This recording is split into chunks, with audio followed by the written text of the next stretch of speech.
ഭർത്താവിന് വേണ്ടി തൻ്റെ ശരീരവും ഭർത്താവിൻ്റെ സമ്പത്തും കാത്തു സൂക്ഷിക്കുന്നവളായിരിക്കണം ഒരു നല്ല ഭാര്യ.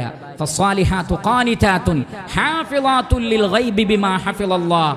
ഒരു നല്ല സ്ത്രീ അല്ലാഹു കാത്തു സൂക്ഷിക്കാൻ പറഞ്ഞ കാര്യങ്ങളൊക്കെ കാത്തു സൂക്ഷിക്കുന്നവളായിരിക്കണം. അവളുടെ ഭർത്താവിന് ഇഷ്ടമില്ലാത്തവരെ വീട്ടിലേക്കോ റൂമിലേക്കോ കയറ്റാൻ പോലും പാടില്ല, വീട്ടിൽ കയറ്റി ഇരുത്താൻ പോലും പാടില്ല. എങ്കിൽ പിന്നെ അത്തരത്തിലുള്ള തെറ്റായ ബന്ധങ്ങൾ ഉണ്ടാവുക എന്നുള്ളത് എത്രമാത്രം മോശമായ കാര്യമാണ് എന്ന് നമ്മൾ ചിന്തിക്കണം. അതേപോലെ തന്നെ ഭർത്താവിൻ്റെ സമ്പത്തിനെ ധൂർത്തടിക്കുന്ന, ഭർത്താവിൻ്റെ പണത്തെ സംബന്ധിച്ചോ വരുമാനത്തെക്കുറിച്ചോ ചിന്തിക്കാത്ത സ്ത്രീകൾ നല്ല സ്ത്രീകളല്ല എന്നാണ് നമുക്ക് കാണാൻ സാധിക്കുന്നത്.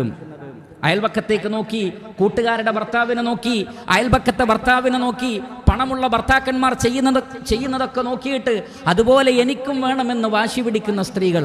റസൂലുള്ളാഹി സ്വല്ലല്ലാഹു അലൈഹി വസല്ലം പറഞ്ഞത്, ഉൻദുറു ഇലാ മൻ ഹുവ അസ്ഫല മിൻകും വലാ തൻദുറു ഇലാ മൻ ഹുവ ഫൗഖകും വഹുവ അജ്ദറു അല്ലാ തസ്ദറു നിഅമത്തുല്ലാഹി അലൈക്കും.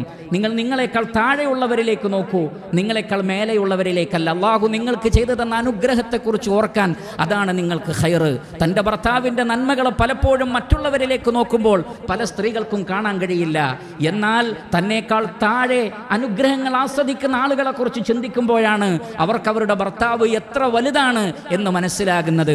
ആ നിലക്കൊക്കെ ചിന്തിച്ചുകൊണ്ടും ബാധ്യതകൾ നിർവഹിച്ചുകൊണ്ടുമായിരിക്കണം ഒരു സ്ത്രീ ജീവിക്കേണ്ടത് എന്നാണ് ഇസ്ലാം പഠിപ്പിക്കുന്നത്.